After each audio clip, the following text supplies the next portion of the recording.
संगत television डैल्सन solicitors वालों very welcome.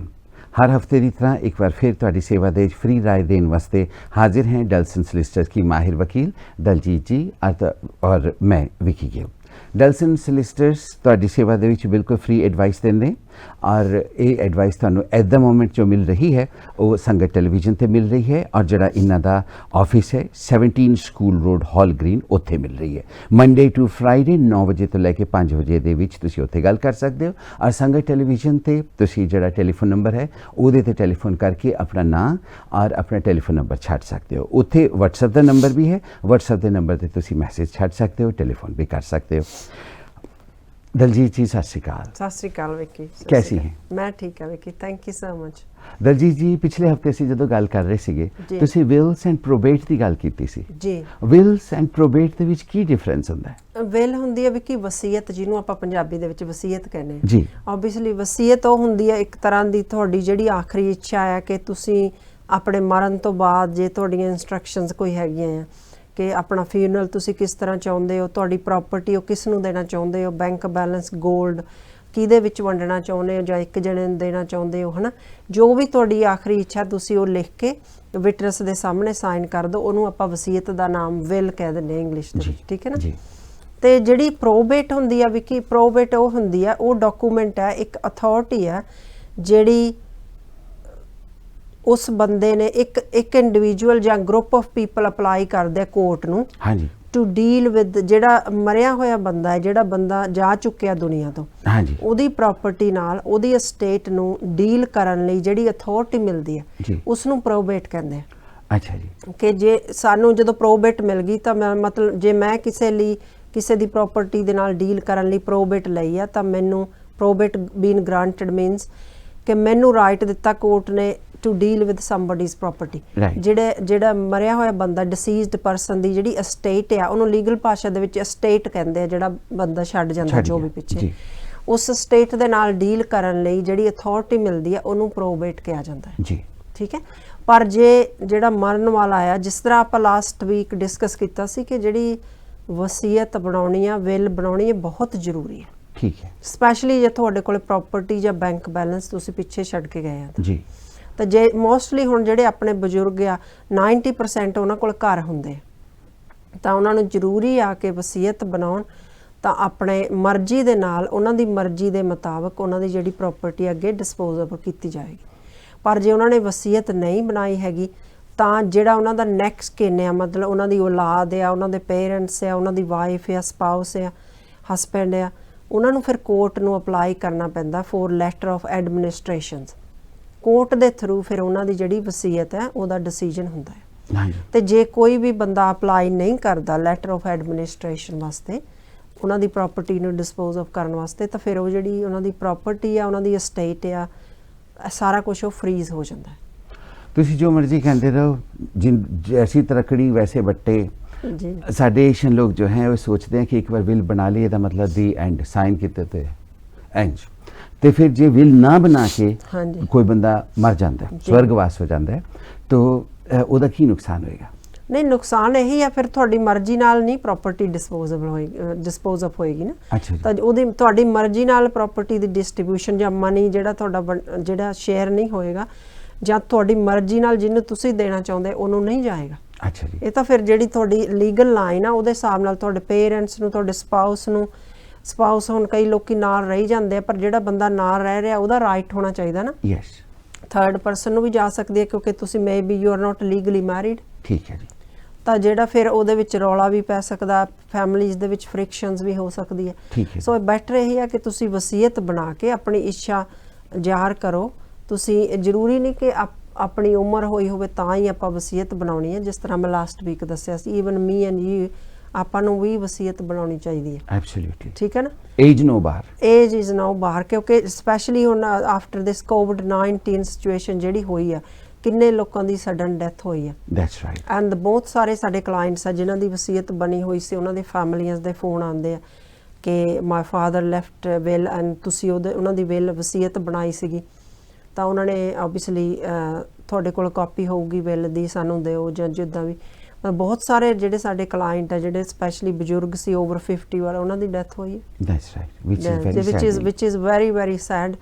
ਤੇ ਕੁਝ ਕੰਪਲਿਕੇਸ਼ਨਸ ਵੀ ਹੁੰਦੀਆਂ ਆ ਇਸ ਤਰ੍ਹਾਂ ਦੇ, ਤਾਂ ਉੱਥੇ ਫਿਰ ਪ੍ਰੋਬੇਟ ਅਪਲਾਈ ਕਰਨੀ ਪੈਂਦੀ ਹੈ, ਲੈਟਰ ਆਫ ਐਡਮਿਨਿਸਟ੍ਰੇਸ਼ਨ, ਜਾਣੀ ਕਿ ਕੋਰਟ ਦੇ ਥਰੂ ਅਥਾਰਟੀ ਲੈਣੀ ਪੈਂਦੀ ਹੈ कि किन्नू की दिता जाए। That's right. डलसन सॉलिसिटर की माहिर वकील दलजीत जी को आप सुन रहे हैं। वकील दलजीत जी ਜਿਹੜੇ 3 ਕਮਿਊਨਿਟੀ ਸੈਂਟਰਸ ਤੇ ਜਾਂਦੇ ਹੁੰਦੇ ਸੀ ਫ੍ਰੀ ਐਡਵਾਈਸ ਦੇਣ ਵਾਸਤੇ, ਉੱਥੇ ਅੱਜ ਕੱਲ੍ਹ ਨਹੀਂ ਜਾ ਰਹੇ हैं। ਰੀਜ਼ਨ ਬੀਇੰਗ ਕੋਵਿਡ ਕਰਕੇ ਉਹ ਬੰਦ ਹੈ। ਇਹ ਤੁਹਾਨੂੰ ਸਿਰਫ ਜਿਹੜੀ ਫ੍ਰੀ ਐਡਵਾਈਸ ਹੈ ਉਹ ਮਿਲ ਸਕਦੀ ਹੈ 17 ਸਕੂਲ ਰੋਡ ਹਾਲ ਗ੍ਰੀਨ, ਜਿਹੜਾ ਇਹਨਾਂ ਦਾ ਆਫਿਸ ਹੈ ਉੱਥੋਂ, ਮੰਡੇ ਟੂ ਫਰਾਈਡੇ 9 ਵਜੇ ਤੋਂ ਲੈ ਕੇ 5 ਵਜੇ ਤੱਕ। ਔਰ ਉਹਦੇ ਨਾਲ ਜਿਹੜਾ ਸੰਗਤ ਟੈਲੀਵਿਜ਼ਨ ਹੈ, ਸੰਗਤ ਟੈਲੀਵਿਜ਼ਨ ਤੇ ਜਿਹੜਾ ਟੈਲੀਫੋਨ ਨੰਬਰ ਹੈ ਉੱਥੇ ਤੁਸੀਂ ਟੈਲੀਫੋਨ ਕਰਕੇ ਆਪਣਾ ਟੈਲੀਫੋਨ ਨੰਬਰ ਔਰ जो अपना नाम है उत्थे तुसी छाट दिओ। और उत्ते व्हाट्सएप का टेलीफोन नंबर भी है, ओदा भी तुसी इस्तेमाल कर सकते हो। दलजीत जी, ब्रिटिश नैशनैलिटी बारे एक सवाल है जी। ओके, एक बारी बंदा जो पक्का हो जाए जी, पक्का हो जाने के बाद ब्रिटिश नैशनैलिटी लैन वास्ते की रिक्वायरमेंट्स है? हाँ जी, एक तो पहली कंडीशन तो है भी पक्का होना बड़ा जरूरी है, ठीक है। दूसरी कंडीशन है कि तुसी 5 साल तो यूके ਦੇ ਵਿੱਚ ਰਹਿੰਦੇ ਹੋਣੇ ਚਾਹੀਦੇ जी। ਜੇ ਤੁਹਾਡਾ ਸਪਾਊਸ ਬ੍ਰਿਟਿਸ਼ ਨਹੀਂ ਹੈਗਾ जी। ਜੇ ਐਜ਼ ਅ ਸਪਾਊਸ ਤੁਸੀਂ ਆਏ ਆ ਤਾਂ ਮੰਨ ਲਓ 3 ਸਾਲਾਂ ਬਾਅਦ 4 ਸਾਲਾਂ ਬਾਅਦ ਵੀ ਪੱਕੇ ਹੋ ਗਏ ਤਾਂ ਤੁਸੀਂ ਸਟ੍ਰੇਟ ਵੇ ਅਪਲਾਈ ਕਰ ਸਕਦੇ ਹੋ ਜੀ। British nationality. ठीक है। ਜਿਹੜੀ ਇਹਦੀ ਰਿਕੁਆਇਰਮੈਂਟਸ ਮੇਨਸ ਹੈਗੀਆਂ ਕਿ ਤੁਸੀਂ ਪ੍ਰੂਫ ਆਫ ਐਡਰੈਸ ਪ੍ਰੋਵਾਈਡ ਕਰਨਾ ਆ ਤੇ ਆਪਣਾ ਲਾਈਫ ਇਨ ਦ ਯੂਕੇ ਤੇ B1 ਜਿਹੜੇ ਇੰਗਲਿਸ਼ ਦੇ 2 ਟੈਸਟ ਆ ਉਹ ਪਾਸ ਕੀਤੇ ਹੋਣੇ ਚਾਹੀਦੇ ਆ जी। ਤੇ ਕੋਈ ਵੀ ਕ੍ਰਿਮੀਨਲ ਕਨਵਿਕਸ਼ਨ ਤੁਹਾਡੇ ਤੇ ਨਾ ਹੋਵੇ। Does that include driving offense? Of driving offense, yes। ਜੇ ਡਰਾਈਵਿੰਗ ਅਫੈਂਸ ਜਿੱਦਾਂ ਪੁਆਇੰਟਸ ਹੈਗੇ ਆ 3.6 point drink and drive anything ਤੁਹਾਡੇ ਹੈਗੇ ਆ ਤਾਂ ਤੁਸੀਂ ਅਸੀਂ ਸੁਜੈਸਟ ਕਰਦੇ ਆ ਤੁਸੀਂ ਥੋੜੀ ਦੇਰ ਰੁਕ ਕੇ 5 ਸਾਲ ਘੱਟੋ ਘੱਟ ਰੁਕ ਜਾਓ। ਅੱਛਾ। ਜੇ ਸੀਰੀਅਸ ਅਫੈਂਸ ਆ ਤਾਂ ਤੁਸੀਂ 5 ਸਾਲ ਨੈਸ਼ਨੈਲਿਟੀ ਅਪਲਾਈ ਨਾ ਕਰੋ। Okay। ਉਹਦਾ ਰੀਜ਼ਨ ਇਹ ਆ ਕਿ ਨੈਸ਼ਨੈਲਿਟੀ ਦੀ ਜਿਹੜੀ ਫੀਸ ਹੁੰਦੀ ਆ 1333 ਪਾਉਂਡ ਇੱਕ ਜਣੇ ਦੀ ਫੀਸ ਹੁੰਦੀ ਪਲੱਸ 20 ਪਾਉਂਡ ਫਿੰਗਰਪ੍ਰਿੰਟਸ ਦੇ। ਉਹ ਜਿਹੜੀ ਫੀਸ ਆ ਤੁਹਾਡੀ ਉਹ ਰੀਫੰਡ ਨਹੀਂ ਹੋਣੀ। No। ਸਿਰਫ ਉਹਦੇ ਵਿੱਚੋਂ 80 ਪਾਉਂਡ ਆ ਜਿਹੜੀ ਸੈਰੇਮਨੀ ਦੀ ਫੀਸ ਹੁੰਦੀ ਆ 80 ਪਾਉਂਡ ਉਹ ਵਾਪਸ ਆਉਂਦੇ। ठीक है जी। ਬਾਕੀ ਸਾਰੀ ਫੀਸ ਆ ਜਿਹੜੀ ਉਹ ਤੁਹਾਡੀ ਜ਼ਬਤ ਕਰ ਲਈ ਜਾਂਦੀ ਹੈ। ਸੋ ਅਨਲੈਸ ਤੁਸੀਂ ਸ਼ੋਰ ਹੋ ਕਿ ਤੁਸੀਂ ਕੋਈ ਕ੍ਰਿਮੀਨਲ ਅਫੈਂਸ ਡਰਾਈਵਿੰਗ ਅਫੈਂਸ ਨਹੀਂ ਹੈਗਾ, ਇੰਗਲਿਸ਼ ਦੀ ਰਿਕੁਆਇਰਮੈਂਟ ਤੁਸੀਂ ਮੀਟ ਕਰਦੇ ਆ, ਯੂਕੇ ਦੇ ਵਿੱਚ ਲਾਸਟ 10 ਇਅਰਸ ਦੇ ਵਿੱਚ ਤੁਸੀਂ ਇੱਕ ਦਿਨ ਵੀ ਇਲੀਗਲ ਨਹੀਂ ਰਹੇ, ਨਹੀਂ। ਇੱਕ ਦਿਨ ਵੀ ਓਵਰਸਟੇਅਰ ਨਹੀਂ ਹੋਏ, ਫਿਰ ਤੁਸੀਂ ਨੈਸ਼ਨੈਲਿਟੀ ਦੀ ਐਪਲੀਕੇਸ਼ਨ ਲਾਓ। ਜੇ ਲਾਸਟ 10 ਇਅਰਸ ਦੇ ਵਿੱਚ ਤੁਸੀਂ ਇੱਕ ਦਿਨ ਵੀ ਯੂਕੇ ਦੇ ਵਿੱਚ ਓਵਰਸਟੇਅਰ ਰਹੇ ਹੋ ਤਾਂ ਤੁਸੀਂ ਨੈਸ਼ਨੈਲਿਟੀ ਦੀ ਐਪਲੀਕੇਸ਼ਨ ਹਾਲੇ ਨਾ ਲਾਓ। अच्छा जी। ਤਾਂ ਐਟਲੀਸਟ 10 ਸਾਲ ਤੁਸੀਂ ਵੇਟ ਕਰੋ ਜਿਸ ਦਿਨ ਤੋਂ ਪਹਿਲੇ ਤੁਸੀਂ ਪੱਕੇ ਰਹਿਣਾ ਸ਼ੁਰੂ ਕੀਤਾ, ਲੀਗਲੀ ਯੂਕੇ 'ਚ ਰਹਿਣਾ ਸ਼ੁਰੂ ਕੀਤਾ ਹੈ। ਤੇ ਜੇ ਤੁਸੀਂ ਪਿਛਲੇ 10 ਸਾਲਾਂ 'ਚ 2-3 ਦਿਨ ਇੱਕ ਦਿਨ ਵੀ ਤੁਸੀਂ ਓਵਰਸਟੇਅਰ ਐਜ਼ ਅ ਇਲੀਗਲ ਪਰਸਨ ਰਹੇ ਹੋ ਤਾਂ ਉਹਦਾ ਮਤਲਬ ਹੈ ਤੁਸੀਂ ਗੁੱਡ ਕਰੈਕਟਰ ਦੀ ਜਿਹੜੀ ਰਿਕੁਆਇਰਮੈਂਟ ਆ ਨੈਸ਼ਨੈਲਿਟੀ ਰੂਲਸ ਦੇ ਅੰਡਰ ਉਹ ਪੂਰੀ ਨਹੀਂ ਕਰਦੇ ਤਾਂ ਹੋਮ ਆਫਿਸ ਕੋਲੇ ਰਾਈਟ ਹੈ ਤੁਹਾਡੀ ਐਪਲੀਕੇਸ਼ਨ ਰਿਫਿਊਜ਼ ਕਰਨ ਦਾ। Oh God। ਜੇ ਤੁਹਾਡੀ ਐਪਲੀਕੇਸ਼ਨ ਰਿਫਿਊਜ਼ ਹੁੰਦੀ ਆ ਤਾਂ ਤੁਹਾਨੂੰ ਫੀਸ ਰੀਫੰਡ ਨਹੀਂ ਕੀਤੀ ਜਾਏਗੀ। Right। ਸੋ ਘੱਟੋ ਘੱਟ ਤੁਸੀਂ 2000 ਪਾਉਂਡ ਲੂਜ਼ ਕਰੋਗੇ ਪਲੱਸ 1333 ਪਾਉਂਡ ਹੋਮ ਆਫਿਸ ਦੀ ਫੀਸ ਹੁੰਦੀ ਆ ਪਲੱਸ ਸੋਲਿਸਿਟਰ ਦੀ ਫੀਸ ਹੁੰਦੀ जी। ਹੈ। ਉਹਨਾਂ 'ਚੋਂ ਕੁਝ ਵੀ ਵਾਪਸ ਨਹੀਂ ਆਣਾ ਹੈਗਾ, ਸਿਰਫ 80 ਪਾਉਂਡ ਜਿਹੜੇ ਸੈਰੇਮਨੀ ਫੀਸ ਲੈਂਦੇ ਆ ਉਹ ਵਾਪਸ ਆਏਗੀ ਤੁਹਾਡੀ। No point। ਸੋ ਬੀ ਕੇਅਰਫੁਲ ਕਿ ਨੋਬਡੀ ਇਜ਼ ਮਿਸਗਾਈਡਿੰਗ ਯੂ, ਕੋਈ ਤੁਹਾਨੂੰ ਬਾਹਰ ਮਿਸਗਾਈਡ ਨਾ ਕਰੇ, ਗਲਤ ਸਲਾਹ ਨਾ ਦੇਵੇ ਕਿ ਹੁਣ ਤੁਸੀਂ ਪੱਕੇ ਹੋ ਗਏ ਹੋ ਚਲੋ ਹੁਣ ਤੁਸੀਂ ਬ੍ਰਿਟਿਸ਼ ਪਾਸਪੋਰਟ ਲੈ ਲਓ ਫਟਾਫਟ ਅਪਲਾਈ ਕਰੋ। ਇਸ ਤਰ੍ਹਾਂ ਨਹੀਂ ਕਰਨਾ ਚਾਹੀਦਾ। ਤੁਸੀਂ ਆਪ ਵੀ ਆਨਲਾਈਨ ਰੂਲਸ ਜਿਹੜੇ ਚੈੱਕ ਕਰ ਸਕਦੇ ਹੋ। ठीक है जी। और नैशनैलिटी मिलने के बाद ब्रिटिश पासपोर्ट कदों अप्लाई करना है? Straight way you can apply. Straight away? ਹਾਂਜੀ, ਸਟ੍ਰੇਟ ਵੇ ਤੁਸੀਂ ਜਦੋਂ ਨੈਸ਼ਨੈਲਿਟੀ ਮਿਲ ਗਈ ਤੁਸੀਂ ਨੈਕਸਟ ਡੇ ਅਪਲਾਈ ਕਰ ਸਕਦੇ। अच्छा जी। और ਜਿਹੜੇ ਪੁਰਾਣੇ ਇੰਡੀਅਨ ਪਾਸਪੋਰਟ ਹੈ ਉਹਨਾਂ ਦਾ ਕੀ ਕਰੀਏ? ਉਹਨਾਂ ਨੂੰ ਸਰੈਂਡਰ ਕਰਨਾ ਹੈ। ਉਹਨਾਂ ਨੂੰ ਇੰਡੀਅਨ ਕੌਂਸੂਲੇਟ ਨੂੰ ਸਰੈਂਡਰ ਦੀ ਇੱਕ ਐਪਲੀਕੇਸ਼ਨ ਲੱਗਦੀ ਹੈ, ਉਹਦੀ ਫੀਸ ਵੀ ਹੁੰਦੀ ਹੈ, ਉੱਥੇ ਜਮ੍ਹਾਂ ਕਰਾਉਣਾ। ਉਹਨਾਂ ਨੇ ਉਹਦੇ ਕੋਨੇ ਕੱਟ ਕੇ ਤੁਹਾਨੂੰ ਵਾਪਸ ਕਰ ਦੇਣੇ ਤੇ ਨਾਲ ਇੱਕ ਸਰਟੀਫਿਕੇਟ ਦੇਣਾ, ਉਹਦੇ ਤੇ ਲਿਖਿਆ ਹੁੰਦਾ ਸਰੈਂਡਰ ਸਰਟੀਫਿਕੇਟ ਕਿ ਤੁਸੀਂ ਇੰਡੀਅਨ ਜਿਹੜੀ ਨੈਸ਼ਨੈਲਿਟੀ ਉਹ ਸਰੈਂਡਰ ਕਰਤੀ ਹੈ, ओके। ਉਹ ਗਿਵ ਅਪ ਕਰ ਦਿੱਤੀ ਹੈ। ठीक है। ਤਾਂ ਉਸ ਤੋਂ ਬਾਅਦ ਤੁਸੀਂ ਇੰਡੀਅਨ ਨਹੀਂ ਰਹੇ, ਤੁਸੀਂ ਬ੍ਰਿਟਿਸ਼ ਹੋ ਗਏ। अच्छा जी। ਜੇ ਅਸੀਂ ਸਰੈਂਡਰ ਨਾ ਕਰੀਏ ਤਾਂ ਫਿਰ ਤੁਸੀਂ ਮੰਨ ਲਓ ਤੁਸੀਂ ਬ੍ਰਿਟਿਸ਼ ਨੈਸ਼ਨੈਲਿਟੀ ਲੈ ਲਈ, ਬ੍ਰਿਟਿਸ਼ ਪਾਸਪੋਰਟ ਲੈ ਲਿਆ, ਇੰਡੀਅਨ ਪਾਸਪੋਰਟ ਵੀ ਆਪਣੇ ਕੋਲ ਰੱਖਿਆ, ਤਾਂ ਨੈਕਸਟ ਟਾਈਮ ਜਦੋਂ ਤੁਸੀਂ ਇੰਡੀਆ ਜਾਣਾ, ਇੰਡੀਆ ਦਾ ਵੀਜ਼ਾ ਤਾਂ ਲੈ ਆਓਗੇ ਤੁਸੀਂ। ਇੰਡੀਆ ਤਾਂ ਸਾਰੇ ਜਾਂਦੇ ਆ, ਜੀ। ਜਿਹੜਾ ਇੰਡੀਅਨ ਆ ਉਹਨੇ ਬ੍ਰਿਟਿਸ਼ ਨੈਸ਼ਨੈਲਿਟੀ ਲੈ ਲਈ ਪਰ ਇੰਡੀਆ ਜਾਏ ਬਿਨਾ ਤਾਂ ਤੁਸੀਂ ਰਹਿਣਾ ਨਹੀਂ। ਹਾਂ ਉਹ ਪਾਸਪੋਰਟ ਹੀ ਤਾਂ ਲੈ ਉੱਥੇ ਤਾਂ ਹਾਂਜੀ ਇੱਕ ਪਹਿਲਾ ਕੰਮ ਤਾਂ ਆਪਾਂ ਇੰਡੀਆ ਜਾਣਾ, ਇੰਡੀਆ ਜਾਓਗੇ ਤਾਂ ਫਿਰ OCI ਅਪਲਾਈ ਕਰਨਾ ਜਾਂ ਤੁਸੀਂ ਇੰਡੀਅਨ ਵੀਜ਼ਾ ਲੈਣਾ, ਉੱਥੇ ਤੁਸੀਂ ਫਸਣਾ ਹੈ। ਫਿਰ ਓਕੇ, ਉਹਨਾਂ ਨੂੰ ਪਤਾ ਲੱਗ ਜਾਣਾ ਕਿ ਤੁਸੀਂ ਇੰਨੀ ਦੇਰ ਤੋਂ ਦੋਵੇਂ ਨੈਸ਼ਨੈਲਿਟੀਜ਼ ਲੈ ਕੇ ਬੈਠੇ ਹੋ, ਇੰਡੀਅਨ ਵੀ ਰੱਖਿਆ ਪਾਸਪੋਰਟ, ਤੇ ਜੇ ਤੁਸੀਂ ਕਿਤੇ ਇੰਡੀਅਨ ਪਾਸਪੋਰਟ ਤੇ ਟਰੈਵਲ ਕੀਤਾ ਫਿਰ ਤੁਹਾਨੂੰ ਹੈਵੀ ਫਾਈਨ ਵੀ ਹੋ ਸਕਦਾ। ਇਸ ਕਰਕੇ ਅਸੀਂ ਸੁਜੈਸਟ ਕਰਦੇ ਹਾਂ ਕਿ ਤੁਸੀਂ ਆਪਣਾ ਇੰਡੀਅਨ ਪਾਸਪੋਰਟ ਸਟ੍ਰੇਟ ਵੇ ਸਰੈਂਡਰ ਕਰੋ, ਤਾਂ ਕਿ ਤੁਸੀਂ ਕੱਲ ਨੂੰ OCI ਲੈਣਾ। OCI is Overseas citizenship of India, ਜਿਹੜਾ ਇੰਡੀਆ ਦਾ ਪੱਕਾ ਵੀਜ਼ਾ ਹੈ ਕਹਿੰਦੇ ਚ, ਉਹ ਲੈਣਾ, ਉਹਦੇ ਚ ਤੁਹਾਨੂੰ ਕੋਈ ਪ੍ਰੋਬਲਮ ਨਹੀਂ ਆਏਗੀ। ਤੇ ਜੇ ਇੰਡੀਆ ਦਾ ਵੀਜ਼ਾ ਲੈਣਾ 6 ਮਹੀਨੇ ਦਾ, ਸਾਲ ਦਾ, ਜਿੰਨਾ ਵੀ ਲੈਣਾ ਤੁਸੀਂ, ਉਹਦੇ ਚ ਵੀ ਕੋਈ ਪ੍ਰੋਬਲਮ ਨਹੀਂ ਆਏਗੀ।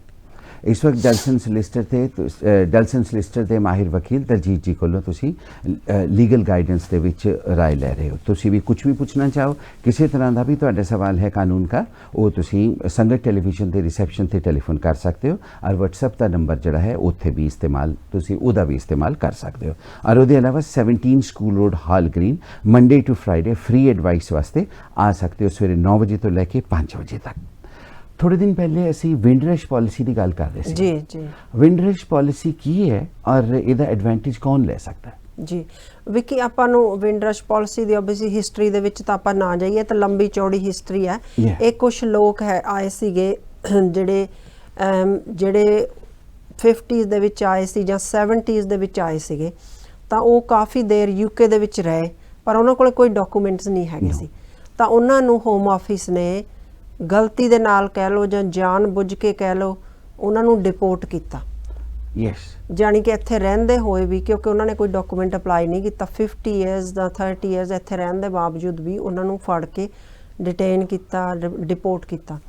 ਤਾਂ ਉਹ ਫਿਰ ਇੱਕ ਲੰਬਾ ਕੇਸ ਚੱਲਿਆ ਸੀ। ਉਹ ਕੇਸ ਜਿਹੜਾ ਉਹਨਾਂ ਨੇ ਵਿਨ ਕਰ ਲਿਆ ਸੀ, ਜਿਹੜੀ ਵਿੰਡਰਸ਼ ਜਨਰੇਸ਼ਨ ਸੀ, ਜਿਹੜੇ ਉਸ ਟਾਈਮ ਦੇ ਵਿੱਚ ਲੋਕ ਆਏ ਸੀ, ਉਹਨਾਂ ਨੂੰ ਵਿੰਡਰਸ਼ ਜਨਰੇਸ਼ਨ ਦੇ ਲੋਕ ਕਿਹਾ ਜਾਂਦਾ ਜੀ। ਉਹ ਕੇਸ ਉਹਨਾਂ ਨੇ ਵਿਨ ਕਰ ਲਿਆ ਸੀ। ਤਾਂ ਫਿਰ ਹੋਮ ਆਫਿਸ ਨੂੰ ਮਾਫੀ ਮੰਗਣੀ ਪਈ ਸੀ ਜੀ।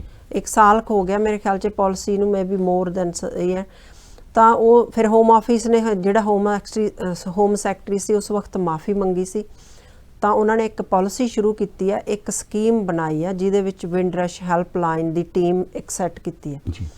ਉਹ ਜਿਹੜੀ ਟੀਮ ਆ, ਜਿਹੜੇ ਲੋਕ 1 ਜਨਵਰੀ 1973 ਤੋਂ ਪਹਿਲਾਂ UK ਦੇ ਵਿੱਚ ਆ ਕੇ ਸੈਟਲ ਹੋਏ ਆ ਜੀ, ਉਹ ਫ੍ਰੀ ਬ੍ਰਿਟਿਸ਼ ਨੈਸ਼ਨੈਲਿਟੀ ਕਲੇਮ ਕਰ ਸਕਦੇ। ਰਾਈਟ। ਜਿਸ ਤਰ੍ਹਾਂ ਹੁਣੇ ਆਪਾਂ ਗੱਲ ਕੀਤੀ ਹੈ ਨਾ, ਪੇਡ ਐਪਲੀਕੇਸ਼ਨ ਦੀ 1333 ਪਾਉਂਡ ਫੀਸ ਹੁੰਦੀ ਹੈ ਜੀ, ਤਾਂ ਪਲੱਸ ਫਿੰਗਰਪ੍ਰਿੰਟਸ ਦੀ ਵੀ ਫੀਸ ਹੁੰਦੀ ਹੈ।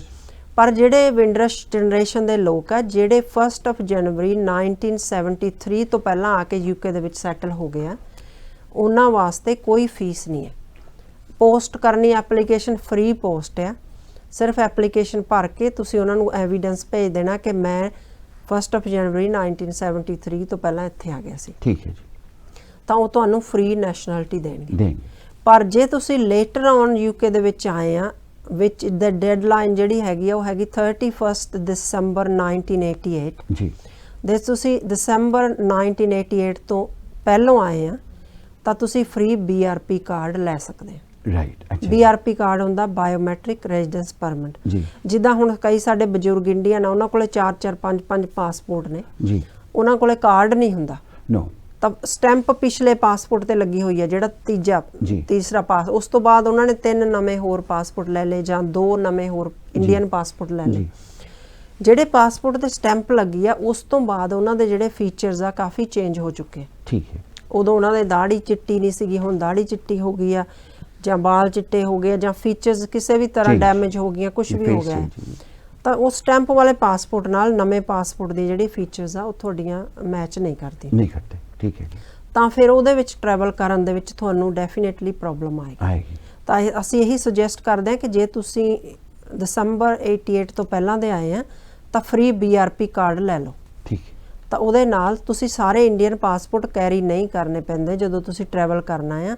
ਸਿਰਫ ਇੱਕ BRP ਕਾਰਡ, ਜਿਹੜਾ ਵੀਜ਼ਾ ਕਾਰਡ, UK ਦਾ ਵੀਜ਼ਾ ਸੈਟਲਮੈਂਟ ਵਾਲਾ, ਤੇ ਇੱਕ ਨਵਾਂ ਇੰਡੀਅਨ ਪਾਸਪੋਰਟ ਲੈ ਕੇ ਤੁਸੀਂ ਇੰਡੀਆ ਜਾ ਸਕਦੇ ਹੋ, ਟਰੈਵਲ ਕਰ ਸਕਦੇ ਹੋ। ਠੀਕ ਹੈ ਜੀ। ਤਾਂ ਇਸ ਫ੍ਰੀ ਮਿਲਦਾ ਹੋਮ ਆਫਿਸ ਵੱਲੋਂ, ਇਹਦੀ ਕੋਈ ਫੀਸ ਨਹੀਂ ਹੈ। ਤਾਂ ਓਬਵੀਅਸਲੀ ਜੇ ਕਿਸੇ ਨੂੰ ਹੈਲਪ ਚਾਹੀਦੀ ਹੈ ਤਾਂ ਉਹ ਆਪਾਂ ਨੂੰ ਕੰਟੈਕਟ ਕਰ ਸਕਦੇ। ਹਾਂਜੀ। ਵਿੰਡਰਸ਼ policy always either it's on the television or it's in the movie. Recently एक वो भी आया है, टेलीविज़न का ड्रामा है, आई थिंक BBC पे है, ਉੱਥੇ ਇੱਕ West Indian gentleman who stayed here for 50 years but had nothing, ਹਾਂਜੀ ਉਹ ਆਇਆ ਜੀ ਹੈ ਜੀ ਇਹ ਫਿਲਮ ਜੀ ਜੀ it's the same thing yeah and ਉਹ ਜੋ ਹੁਣ ਵੈਸਟ ਇੰਡੀਅਨ ਲੋਕ ਮਛਰੇ ਹੋਏ ਆ ਜੀ। ਉਹਦੇ ਵਿੱਚ ਵੀ ਵਿੰਡਰਸ਼ ਪਾਲਿਸੀ ਬਾਰੇ ਕਈ ਗੱਲਾਂ ਕਹੀਆਂ ਜੀ ਜੀ ਜੀ ਸੋ ਐਂਡ ਨੋਨ ਮੋਲੈਸਟੇਸ਼ਨ ਆਰਡਰ ਇਹ ਕੀ ਹੁੰਦਾ ਹੈ ਓ ਯੈਸ ਔਰ ਉਹਨੂੰ ਕੌਣ ਅਪਲਾਈ ਕਰ ਸਕਦਾ? ਜੀ ਜੀ ਵਿਕੀ ਜਿਹੜਾ ਇਹ ਨਾਨ ਮੋਲੈਸਟੇਸ਼ਨ ਆਰਡਰ ਹੁੰਦਾ ਆ ਇਹ basically it's very serious kind of situation. ਜਦੋਂ ਆਪਾਂ ਪੰਜਾਬੀ ਦੇ ਵਿੱਚ ਇਹਦੀ ਗੱਲ ਕਰਦੇ ਹਾਂ, ਜਿਹੜੇ ਡੋਮੈਸਟਿਕ ਵਾਇਲੈਂਸ ਆ ਜਿਨ੍ਹਾਂ ਘਰਾਂ ਦੇ ਵਿੱਚ ਕੁੱਟਮਾਰ ਹੁੰਦੀ ਹੈ ਅਬਿਊਜ਼, ਜਾਂ ਜਾਂ ਤੁਹਾਡਾ ਕੋਈ ਫੈਮਿਲੀ ਮੈਂਬਰ ਅਬਿਊਸਿਵ ਆ, ਤੁਹਾਨੂੰ ਗਾਲਾਂ ਕੱਢਦਾ, ਕੁੱਟਦਾ, ਮਾਰਦਾ, ਜਾਂ ਤੁਹਾਨੂੰ ਉਹਦੇ ਤੋਂ ਖਤਰਾ ਆ। ਇਟਸ ਵੈਰੀ ਸੈਡ ਥਿੰਗ ਕਿ ਆਪਾਂ ਜਦੋਂ ਗੱਲ ਇਸ ਤਰ੍ਹਾਂ ਦੀ ਕਰਦੇ ਹਾਂ, ਪਰ ਬਹੁਤ ਘਰਾਂ ਦੇ ਵਿੱਚ ਇਸ ਤਰ੍ਹਾਂ ਦੀਆਂ ਗੱਲਾਂ ਹੋ ਰਹੀਆਂ, ਬਹੁਤ ਲੋਕ ਆ ਜੋ ਅੰਦਰੇ ਅੰਦਰ ਸਫਰ ਕਰ ਰਹੇ। No doubt. ਤਾਂ ਇਹ ਉਹਨਾਂ ਲੋਕਾਂ ਦੀ ਪ੍ਰੋਟੈਕਸ਼ਨ ਵਾਸਤੇ ਬਣਾਇਆ ਗਿਆ ਆਰਡਰ ਹੈ ਜੀ। ਸੋ ਤੁਸੀਂ ਜੇ ਮੰਨ ਲਓ ਤੁਸੀਂ ਸੈਪਰੇਟ ਹੋ ਗਏ ਆ, ਸਟਿਲ ਤੁਹਾਡਾ ਜਿਹੜਾ ਫੈਮਿਲੀ ਮੈਂਬਰ ਆ ਤੁਹਾਨੂੰ ਹਰਾਸ ਕਰਦਾ ਆ, ਤੁਹਾਨੂੰ ਤੰਗ ਕਰਦਾ, ਫੋਨ ਕਰਦਾ, ਦਰਵਾਜ਼ੇ ਖੜਕਾਉਂਦਾ ਆ, ਗਾਲਾਂ ਕੱਢਦਾ ਆ, ਜਾਂ ਤੁਹਾਨੂੰ ਮਾਰਨ ਦੀ ਧਮਕੀ ਦਿੰਦਾ, ਤਾਂ ਇਸ ਤਰ੍ਹਾਂ ਦੇ ਕੇਸਿਸ ਦੇ ਵਿੱਚ ਨਾਨ ਮੋਲੈਸਟੇਸ਼ਨ ਆਰਡਰ ਇੱਕ ਐਪਲੀਕੇਸ਼ਨ ਹੁੰਦੀ ਆ ਜੀ, ਜਿਹੜੀ ਕੋਰਟ ਨੂੰ ਆਪਾਂ ਲਾਉਂਦੇ ਆ। ਤਾਂ ਅਰਜੈਂਟਲੀ ਕੋਰਟ ਤੋਂ ਅਪਾਇੰਟਮੈਂਟ ਲੈ ਕੇ ਉਹ ਐਪਲੀਕੇਸ਼ਨ ਲੱਗਦੀ ਹੈ। ਤਾਂ ਕੋਰਟ ਜਿਹੜੀ ਜੇ ਤੁਹਾਨੂੰ ਆਉਣ ਦਾ ਡੇ ਹੀ ਜਿਹੜੇ ਦਿਨ ਆਪਾਂ ਐਪਲੀਕੇਸ਼ਨ ਲਾਈ ਆ ਉਸੇ ਦਿਨ ਕੋਰਟ ਤੋਂ ਆਰਡਰ ਮਿਲ ਜਾਂਦਾ ਨਾਰਮਲੀ, ਜੇ ਤੁਹਾਡਾ ਕੇਸ ਜਿਹੜਾ ਹੈਗਾ ਸੀਰੀਅਸ ਇਨਫ ਹੈਗਾ। ਅੱਛਾ ਜੀ। ਤਾਂ ਉਹਦਾ ਮਤਲਬ ਇਹ ਹੁੰਦਾ ਕਿ ਜਿਹੜੇ ਪਰਸਨ ਤੋਂ ਤੁਹਾਨੂੰ ਖਤਰਾ ਆ, ਜਿਹਦੇ ਤੋਂ ਤੁਹਾਨੂੰ ਡਰ ਲੱਗਦਾ, ਜਾਂ ਜਿਹਦੇ ਖਿਲਾਫ ਤੁਸੀਂ ਆਰਡਰ ਲਿਆ, ਉਹ ਤੁਹਾਡੇ ਘਰ ਦੇ ਆਸ-ਪਾਸ ਇੰਨੇ ਕਿਲੋਮੀਟਰ ਤੱਕ ਆ ਨਹੀਂ ਸਕਦਾ, ਕਿਸੇ ਵੀ ਤਰ੍ਹਾਂ ਤੁਹਾਨੂੰ ਵਰਬਲੀ ਫਿਜ਼ੀਕਲੀ ਅਬਿਊਜ਼ ਨਹੀਂ ਕਰ ਸਕਦਾ, ਫੋਨ ਨਹੀਂ ਕਰ ਸਕਦਾ, ਕਿਸੇ ਵੀ ਤਰ੍ਹਾਂ ਤੁਹਾਨੂੰ ਕੰਟੈਕਟ ਨਹੀਂ ਕਰ ਸਕਦਾ। ਰਾਈਟ, ਠੀਕ ਹੈ ਜੀ। ਠੀਕ ਹੈ, ਇਹ ਇੱਕ ਤਰ੍ਹਾਂ ਦੀ ਤੁਹਾਡੀ ਪ੍ਰੋਟੈਕਸ਼ਨ ਵਾਸਤੇ ਜਿਹੜਾ ਆਰਡਰ ਹੈ ਉਹਨੂੰ ਨਾਨ ਮੋਲੈਸਟੇਸ਼ਨ ਆਰਡਰ ਕਿਹਾ। ਇਹ ਸਿਰਫ ਤੁਹਾਡੇ ਪਾਰਟਨਰ ਵਾਸਤੇ ਹੈ? ਨਹੀਂ, ਕੋਈ ਵੀ ਫੈਮਿਲੀ ਮੈਂਬਰ ਹੋ ਸਕਦਾ ਹੈ। ਸਹੁਰਾ, ਸੱਸ, ਐਨੀਬਡੀ, ਜੀ ਜੀ, ਐਨੀਬਡੀ ਹੋ, anybody who comes to your house. But as we Asian people are family oriented people. ਜੀ ਜੀ। ਉਹਦੇ ਵਿੱਚ ਮਤਲਬ ਸਮਝੋ ਕਿ ਕੋਈ ਲੜਕੀ ਹੈ, ਉਹਦਾ ਜੇਠ ਉਹਦੇ ਤੇ ਹੁਕਮ ਚਲਾਉਂਦਾ, ਬਹੁਤ ਜ਼ਿਆਦਾ ਹੁੰਦੇ ਐਸੇ, ਕਦੋਂ ਆਏਗੀ, ਕਿੱਥੇ ਗਈ ਸੀ, ਕਿਹਨੂੰ ਮਿਲੇਗੀ, and she is scared for her life from that man. ਪਰ ਉਹਦਾ ਜੋ ਹਸਬੈਂਡ ਹੈ ਉਹ ਕਹਿੰਦਾ ਮੇਰਾ ਭਰਾ ਹੀ ਹੈ, to obey her, and she wants non molestation order. Will that work? Obviously ਫਿਰ ਇਸ ਤਰ੍ਹਾਂ ਦੇ ਕੇਸਾਂ ਦੇ ਵਿੱਚ ਤੁਸੀਂ ਇੱਕ ਗਰੁੱਪ ਆਫ ਪੀਪਲ ਦੇ ਖਿਲਾਫ ਵੀ ਲੈ ਸਕਦੇ ਹੋ। Okay. ਜਾਨੀ ਕਿ ਸਾਰਿਆਂ ਦੇ ਖਿਲਾਫ, ਸਾਰੀ ਫੈਮਿਲੀ ਦੇ ਖਿਲਾਫ ਤੁਸੀਂ ਲੈ ਸਕਦੇ ਹੋ। ਠੀਕ ਹੈ ਜੀ। and then you will be protected by the law. ਜੀ। ਤਾਂ ਜੇ ਤੁਹਾਡੇ ਮੰਨ ਲਓ ਆਰਡਰ ਮਿਲਣ ਦੇ ਬਾਵਜੂਦ ਵੀ ਤੁਹਾਡੇ ਘਰ ਦੇ ਆਲੇ ਦੁਆਲੇ ਉਹ ਆਉਂਦੇ ਆ, ਜਾਂ ਬੰਦਾ ਆਉਂਦਾ ਹੈ, ਕੋਈ ਲੇਡੀ ਆਉਂਦੀ ਹੈ, ਤਾਂ ਉਹਨਾਂ ਨੂੰ ਪੁਲਿਸ ਅਰੈਸਟ ਕਰ ਲੇਗੀ ਸਟ੍ਰੇਟ ਵੇ। ਠੀਕ ਹੈ ਜੀ। they have to stay in the obviously lockdown for at least 24 hours ਉਹਨਾਂ ਨੂੰ ਪੁਲਿਸ ਸਟੇਸ਼ਨ ਰਹਿਣਾ ਪਏਗਾ।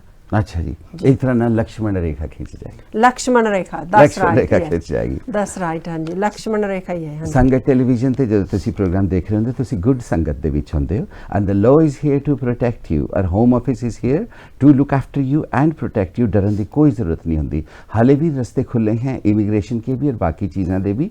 हाले साडे विच ऐसे वकील हैं जिहड़े कि अपनी जबान दे विच गल करके तुहानूं गाइडेंस दे सकते हैं। अगे तो अगे हालात औखे ही होंदे जा रहे हैं। तुसी देखिया होगा 1300 किन्नी फीस अज है, एक ज़माने तुहाडे घर आ जांदा सी नैशनैलिटी का certificate, that also for free, then it was £5 and now it is 13। अगे अगे जो डिले करते जाओगे तो इसी तरह प्राइसिस बढ़दियां जाएंगियां। हाले भी लोगों को 1330 जो है अमाउंट बहुत ज़्यादा लगता है। क्लीन ब्रेक सुन के बड़ी खुशी होती है। क्लीन ब्रेक होंदा की है? हाँ जी, clean break Vicky obviously it's sounds very happy thing, पर it's something to do with divorce. Oh, so ਇਹਦਾ ਸੰਬੰਧ ਡਿਵੋਰਸ ਨਾਲ ਹੈ। ਜਿਹੜੇ ਕਪਲਸ ਸੈਪਰੇਟ ਹੋ ਜਾਂਦੇ ਆ, ਮੈਰਿਡ ਕਪਲਸ ਸਪੈਸ਼ਲੀ, ਤਾਂ ਇਹ ਉਹਨਾਂ ਲਈ ਹੁੰਦਾ ਆ। ਕਲੀਨ ਬ੍ਰੇਕ ਹੁੰਦਾ ਕਿ ਤੁਸੀਂ ਜਦੋਂ ਇੱਕ ਦੂਸਰੇ ਤੋਂ ਸੈਪਰੇਟ ਹੋ ਜਾਂਦੇ ਹੋ, ਤਾਂ ਤੁਸੀਂ ਸੈਪਰੇਟ ਹੋਣ ਵੇਲੇ ਜਿਹੜੀ ਆਪਣੀ ਫਾਈਨੈਂਸ਼ੀਅਲ ਕੋਈ ਵੀ ਤੁਹਾਡਾ ਪੈਸਾ ਆ, ਬੈਂਕ ਬੈਲੈਂਸ, ਗੋਲਡ, ਉਹਦਾ ਇੱਕ ਦੂਜੇ ਨਾਲ ਹਿਸਾਬ ਕਿਤਾਬ ਕਰਕੇ ਲੀਗਲੀ ਉਹਨੂੰ ਫਿਨਿਸ਼ ਕਰੋ।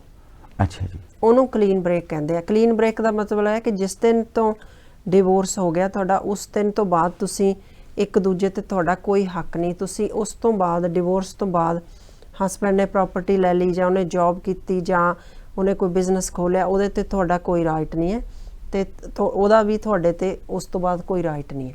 ਉਸ ਚੀਜ਼ ਨੂੰ ਜਿਹੜੀ ਹੈ ਜਦੋਂ ਕੋਰਟ ਦੀ ਸਟੈਂਪ ਲੱਗ ਜਾਂਦੀ ਹੈ ਤਾਂ ਉਹਨੂੰ ਕਲੀਨ ਬ੍ਰੇਕ ਕਿਹਾ ਜਾਂਦਾ। हाय, अजनबी बन के दोबारा, हाँ जी, उल्टे फेरे, उल्टे फेरे, हाँ जी। हाय, और क्लीन ब्रेक के बिना डिवोर्स हो सकता है?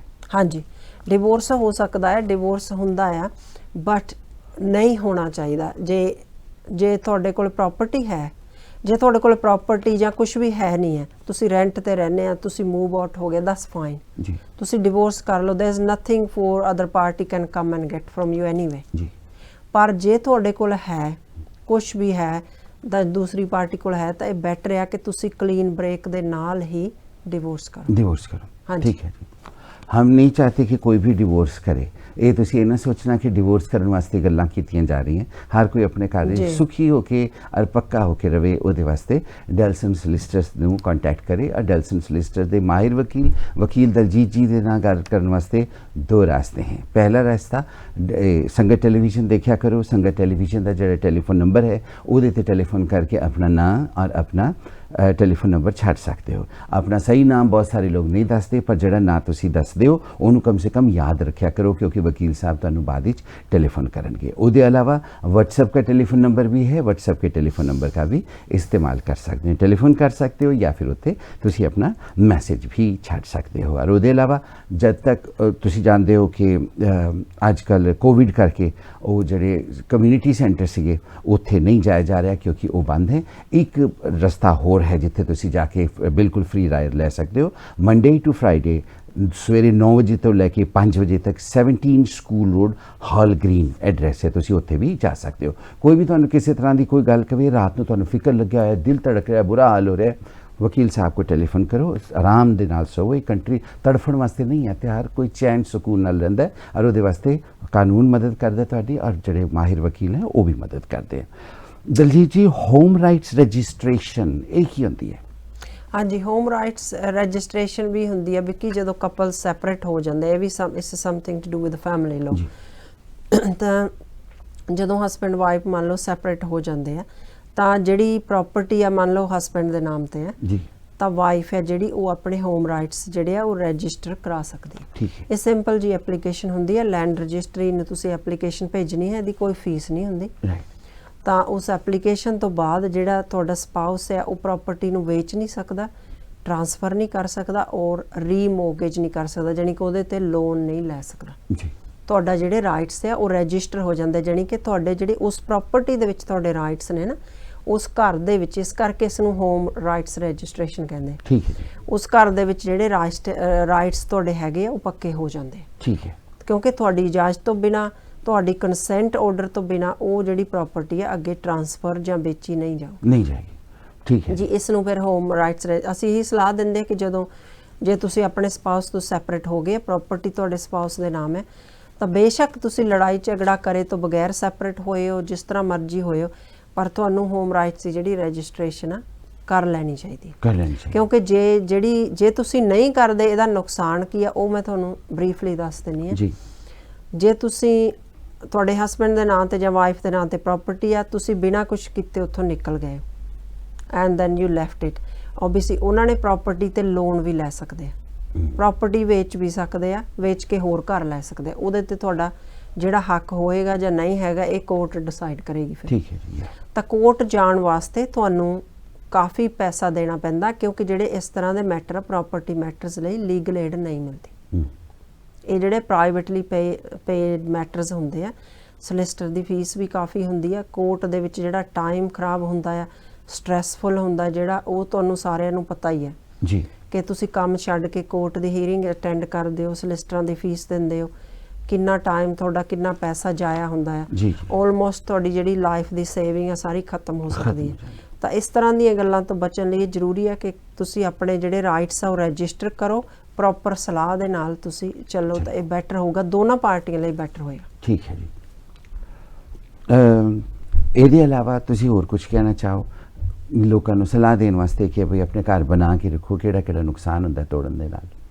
नहीं देखो यही आ भी विकी यही कह रहे हैं, जिद्दां एक तो तुसीं वसीयत जरूर बनाओ, दूसरा जे तुसीं सैपरेट हो गया तो होम राइट्स जिहड़ी रजिस्ट्रेशन आ वो तुसीं जरूर करो। तो जिस तरह आपां लास्ट वीक कहा सी कि एक दूजे ते गंद उछालन दी बजाए तुसीं एमिकेबली सारा कुछ कोर्ट तो बाहर सैटलमेंट हुंदी है वो तुसीं कर लो। जे तुसीं नहीं कर सकते फिर प्रिपेयर हो जाओ अपने आप नूं पैसे खर्चण लई ते टाइम वेस्ट करन। वेल्स एंड प्रोबेट तो गल्लां शुरू हुई सी और कैसे सैड मोड ते आके गल्लां खत्म होंदियां जा रही हैं। ਵਕੀਲ ਸਾਹਿਬ ਤੁਸੀਂ ਇੰਨਾ ਕੁਝ ਦੱਸਿਆ, ਫਿਰ Thank ਇੰਨੀ you. ਉਦਾਸੀ ਭਰੀ ਗੱਲਾਂ ਦੱਸੀਆਂ, ਮੈਨੂੰ ਸਾਰਾ ਕੁਝ ਭੁੱਲ ਗਿਆ। ਹੁਣ ਮੈਂ ਆਪਣੇ ਦੋਸਤਾਂ ਨੂੰ ਜਾ ਕੇ ਕੀ ਦੱਸੂਗਾ ਕਿ ਮੈਂ ਉਹ ਤਾਂ ਕੀ ਸੁਣ ਆਪਣੇ ਕੇ ਆਇਆ। ਦੋਸਤਾਂ ਨੂੰ ਕਹੋ ਪ੍ਰੋਗਰਾਮ ਸਾਡਾ ਦੇਖਿਆ ਕਰਨ। ਤੁਸੀਂ ਇੱਕ ਵਾਰੀ ਦੁਬਾਰਾ ਜਲਦੀ ਜਲਦੀ ਸਾਰਾ ਕੁਝ ਦੱਸ ਦਿਓ ਤਾਂ ਕਿ ਮੇਰੀ ਮੈਮਰੀ ਫਰੈਸ਼ ਹੋ ਜਾਏ। ਹਾਂਜੀ, ਬਸ ਇਹੀ ਹੈਗਾ ਵੀ ਕਿ ਵਿੰਡ ਰਸ਼ ਜਿਹੜੇ ਲੋਕੀ ਉਹ ਐਡਵਾਂਟੇਜ ਲੈ ਸਕਦਾ ਵਿੰਡ ਰਸ਼ ਪਾਲਿਸੀ ਦੇ ਵਿੱਚ। ਜਿਹੜੇ ਬਜ਼ੁਰਗ ਨੇ ਸਾਡੇ, ਜਿਹੜੇ 1 ਜਨਵਰੀ 73 ਤੋਂ ਪਹਿਲਾਂ ਦੇ ਇੱਥੇ ਆਏ ਨੇ, ਪਹਿਲਾਂ ਦੇ ਇੱਥੇ ਆ ਕੇ ਸੈਟਲ ਹੋਇਆ, ਉਹ ਫ੍ਰੀ ਬ੍ਰਿਟਿਸ਼ ਨੈਸ਼ਨੈਲਿਟੀ ਕਲੇਮ ਕਰ ਸਕਦੇ। ਠੀਕ ਹੈ ਜੀ। ਕੋਈ ਵੀ ਪੈਸਾ ਨਹੀਂ ਲੱਗੇਗਾ, ਤੁਹਾਨੂੰ ਫ੍ਰੀ ਬ੍ਰਿਟਿਸ਼ ਨੈਸ਼ਨੈਲਿਟੀ ਮਿਲ ਜਾਏਗੀ। ਜੇ ਤੁਸੀਂ 88 ਤੋਂ ਪਹਿਲਾਂ ਤੋਂ ਆਏ ਆ ਤਾਂ ਫ੍ਰੀ BRP ਕਾਰਡ, ਜਿਹੜਾ ਸੈਟਲਮੈਂਟ UK ਦਾ ਸੈਟਲਮੈਂਟ ਵੀਜ਼ਾ ਕਾਰਡ ਹੈ, ਉਹ ਤੁਹਾਨੂੰ ਮਿਲ ਜਾਏਗਾ। ਠੀਕ ਹੈ, ਤੇ ਵਸੀਅਤ ਆਪਣੀ ਬਣਾ ਕੇ ਰੱਖੋ, ਭਾਵੇਂ ਤੁਹਾਡੀ ਉਮਰ ਕੁਛ ਵੀ ਹੈ, ਘਰ 'ਚ ਲੜਾਈ ਝਗੜੇ ਨਾ ਕਰੋ, ਜੇ ਹੋ ਗਿਆ ਤਾਂ ਐਮੀਕੇਬਲੀ ਉਹਨੂੰ ਸੌਰਟ ਆਊਟ ਕਰਨ ਦੀ ਕੋਸ਼ਿਸ਼ ਕਰੋ। Thank you very much. Legal guidance show ਤੁਹਾਡੀ ਸੇਵਾ 'ਚ ਪੇਸ਼ ਕੀਤਾ ਜਾ ਰਿਹਾ ਸੀਗਾ। ਡੈਲਸਨ ਸੋਲਿਸਿਟਰ ਕੇ ਮਾਹਿਰ ਵਕੀਲ ਦਲਜੀਤ ਜੀ ਤੁਹਾਡੀ ਸੇਵਾ ਦੇ ਵਿੱਚ ਹਰ ਹਫਤੇ ਇੱਥੇ ਰਹਿੰਦੇ। ਇਸ ਵੇਲੇ ਅਸੀਂ ਬਹੁਤ ਥੈਂਕ ਯੂ ਕਰਦੇ ਹਾਂ ਟੈਕਨੀਕਲ ਸਾਈਡ 'ਤੇ ਜਿਨ੍ਹਾਂ ਨੇ ਇਸ ਪ੍ਰੋਗਰਾਮ ਨੂੰ ਅੱਗੇ ਵਧਾਇਆ, ਔਰ ਉਹਨਾਂ ਦੇ ਨਾਲ अगले हफ्ते आज ही के दिन आज ही के समय एक बार फिर असी तुहाडी लुक आफ्टर करने वास्ते और तुहानू मुफीद मशवरे मुफ्त देने वास्ते हाजिर होवांगे। तद तक के वास्ते सत श्री अकाल। सत श्री अकाल।